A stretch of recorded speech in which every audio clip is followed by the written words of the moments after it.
Is this the same truck? What's going on, everybody? Bowman's back in the shock surplus shop, and you know that means we're talking some shocks. We got a brand new factory fresh 2024 F150 with the power boost and max tow packages, and for the full Bilstein upgrade, we're looking at 6112 struts and springs in the front to give it a little level, and some 5160 reservoir shocks in the back to round things all the way off. We're gonna give you our first impressions before and after the upgrade and walk you through the full install. So stay tuned while we take you through all those steps. What's going on, guys? Bowman and Steve just outside the shock surplus shop, and today we're actually installing a 6112 package on this very F150 we're driving right now. Steve's along because he's got pretty much the same truck minus the hybridization, and so before we know what we're gaining, we got to figure out what we're giving up with the stock suspension, and so far it's about what I expected.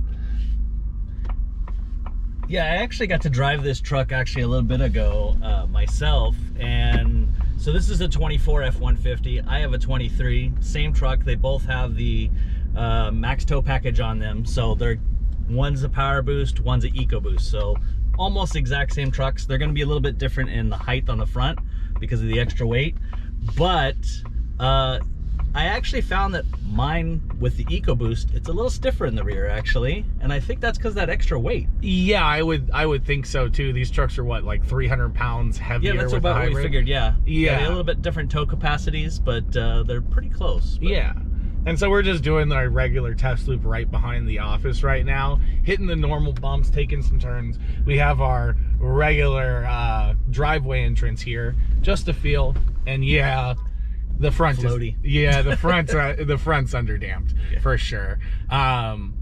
Although you definitely feel it in the rear as well. A lot of the weight of that hybrid system is over the front end. I imagine the front end is floaty without the hybrid system as well, so it just makes it that much worse. And I think that's probably one of the biggest things we gain. We're going over our regular old speed bumps. We'll do the little cross articulation action, and you know what? It is pretty soft. Yeah. But it's almost soft initially, and then you almost feel that little bit of the hard hit. Yeah. Yeah. Yeah, and the rear exactly. kind of over stuff. We'll say handling feels pretty tight, but it's stock height. Stock suspension, so that's kind of what you would expect. You can definitely tell it's a truck, and it's a little oversprung in the rear, but that's the way she goes. You got to do that for towing. You got to do that for payload capacity. Yeah, exactly. But overall, yes, plenty comfortable. But there's definitely, you can tell in situations like these repetitive bumps where it kind of gets overwhelmed. And I don't want to say the tires are leaving the ground, but they're dribbling a little bit. For sure. Which, you know, is to be expected. Is to be expected. These are a basic little twin tube shock. They're just meant to work, not work necessarily well. We'll try this drop off to get an idea of how much droop travel it has. So what we just felt there, I think, it went through the primary rates and the rear leaf springs, the overload hit, and we got bugged. I don't think the shock change is going to make a big difference for that, but what it will do is we'll keep you out of that overload and not make it rebound as fast, which is going to help. It turns good. It should. It's a new truck. It's a new truck. Yeah. We're used to old broken. Yeah, we're used to old broken things. So yeah, no, this drives like a car that's really long. I think there is a little bit more front specific roll than rear, which is normal, but I can tell with these BFG all-terrains it's going to want to tuck in that corner because it's leaning so far. So it'll be good to see. Yeah, it's inherent of those tires, inherent of a stock soft suspension as well. And so it'll be good to see how much the Bilsteins really help with handling. Yeah. I think it'll be a pretty big difference, honestly. Yeah. In my experience. Yeah, I think so too. And I think the biggest thing we're going to notice from the rear is going to be, one, the rear is not going to just eat into the overload immediately over a bump, so you don't get that compression buck. And then the front's not gonna do that bouncy bounce thing. That'll be a relief. Yeah, because it's somehow firm and underdamped at the same time. It's a little stiff on compression and a little soft on rebound. So I think a little tighter in both directions will probably do the trick. But that's what we're here to find out. Install's about to happen. We'll call that a safe 22 inches.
In case you didn't know, the Bilstein 6112s don't come as a complete assembly like you're seeing from the stock strut here. If you order the set as they come from the boys at Bilstein, all you're getting is a set of struts and a set of springs separate of each other. What they intend you to do is disassemble your factory struts, pull your top hats, boots, all that hardware off and assemble it onto the 6112s. Or you can get a brand new set of OE replacements. We like KYB, and then assemble those parts on there, and that might save you the step of having to pull your stock stuff apart and get you some freshies. Now, if you place the order with us, we give you the option to have us assemble it for you at your desired lift height with brand new hats, hardware, and everything like that, which saves you a big headache on having to put your struts together, and also will mean you can bolt them right in just as easily as the old ones came out. You'll see in a couple seconds why you probably don't want to have to mess with the spring compressor yourself. As a little special treat, and to show you guys the whole assembly process, we have two guys building one half of each kit to show you how bad these parts store compressors really are. We have our man Gary, the OG, on his home compressor, the wall-mounted stand-up compressor we use for all of our kits. And we have our man Ramon on Struggle Street with the sketch compressors. And so we're gonna time both of them to see who gets done faster. It's obviously gonna be Gary, but the big thing is you're gonna see why you either wanna have a wall-mounted compressor or just have us take care of it for you. So, you ready, boys? All right, let's get it. Go, Gary, go.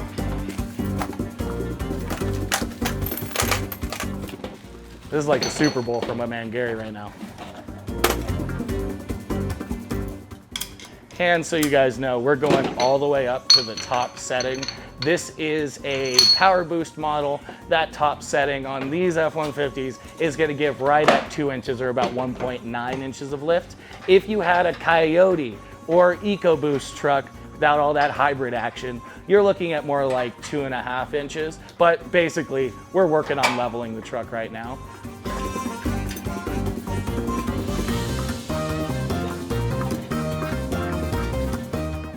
You can also immediately see how the wall-mounted spring compressor just eats up the spring. You can get it compressed fairly quickly, and you don't get a lot of cockeyedness with the spring, which makes a big difference. A lot of times when you're using the part store spring compressors, it's hard to get the strut top hat flat enough or the spring straight enough to get the body in, but look at that, Gary's got it in seconds.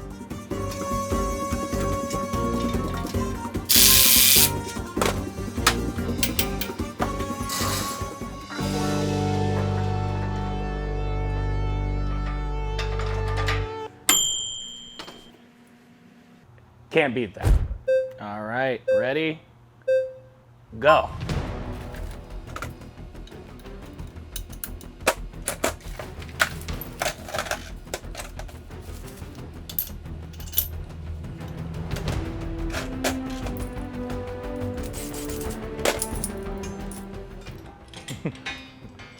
Can you even compress the spring enough to use that? This is the real question. So what we're finding out immediately is we're about running out of length to get out of quick grab on this spring. Obviously, it's already taking longer. And the more coil wraps you can grab, the less sketchy it is. And the more you can compress the spring, obviously, as well. It looks like we got enough.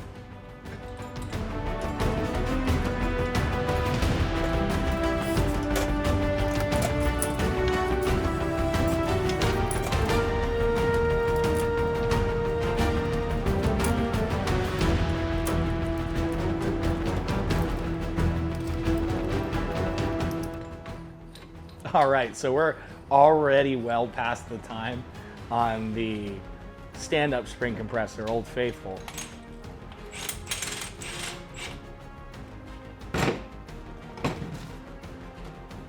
And you can already start to see how these can be a little sketchy. Since both posts are freestanding, it's easy for them to walk, and the more they walk out of being perfectly aligned, the less likely you are you're gonna have a straight spring once it's compressed.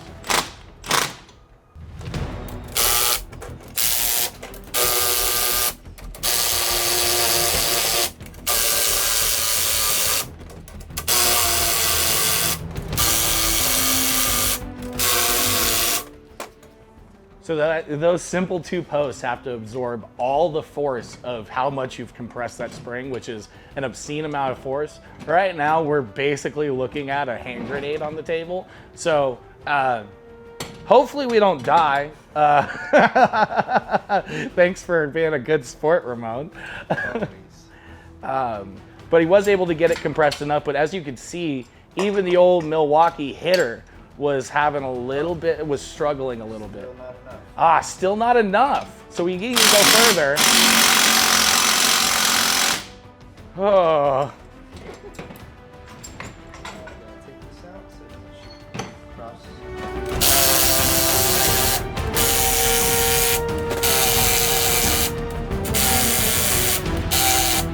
And so what you're seeing too is because you're compressing it on two individual devices on either side of the spring, you basically have to make very careful spring compressor adjustments, we'll say, to make sure the spring stays straight, and it took a lot to get it down enough. I'm looking at the compressor right now and there's stuff flexing, it looks sketchy. I'm not loving this, and definitely something I would not recommend, or definitely not something I would recommend for you guys to do at home. So now we got it zapped together. Hopefully we can get it apart without dying, or get the spring compressor off without dying. Still gotta get it aligned. But we still got to get the top hat aligned relative to the lower mount so the orientation is correct for install in the vehicle. That's even more difficult on something that you're barely getting enough spring.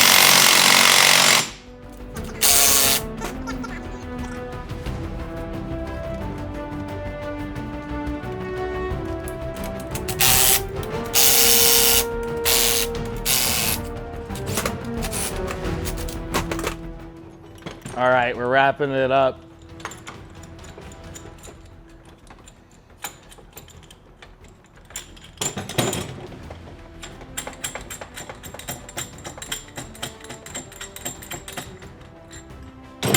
That's it, 6 minutes and 52 seconds compared to 2 minutes and 4 seconds. And that's with a professional. This is what he does all day. I think we can both agree everybody in the room was sketched out the entire time that is happening, and I think everybody should be sketched out by a spring compressor. So I think it is worth the money and the wait time for us to build it for you, so you save yourself that sketchiness. Additionally, if you don't take the time to buy new mounts at the time you do the strut upgrade, you're gonna have to compress your stock springs as well, remove all the parts off of that strut assembly, and basically you're doing that whole hullabaloo twice.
I measured strut length and then did some motion ratio math on the front end. Strut wise, you are gaining about 1.33 inches more total stroke, and with the motion ratio math, that is about 2 inches, or about 2 to 2.25 inches more wheel travel. That means when you buy this kit, you are increasing travel a substantial amount, and also means when you go up as high as 2 or 2.5 inches of lift on the 6112, you are maintaining close to, if not the same amount of droop travel the vehicle had from the factory, which is win-win for us.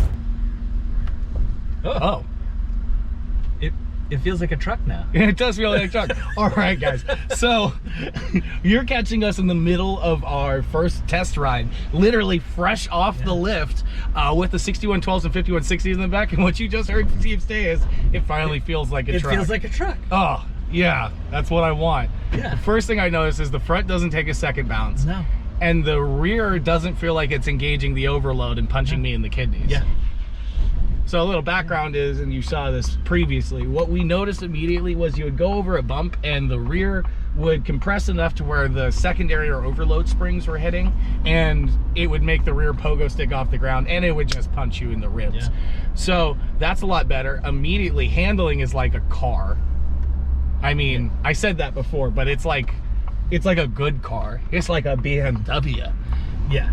And yeah, it doesn't squat under throttle. Like a mushy car, yeah. Yeah, it's super tight. Yeah, I'm not even behind the wheel and I can feel that for sure. No, turn-in is better, and it definitely has positive camber, which is, those two things should not be conducive. We're gonna take the old driver test, and like nothing. Is this the same truck?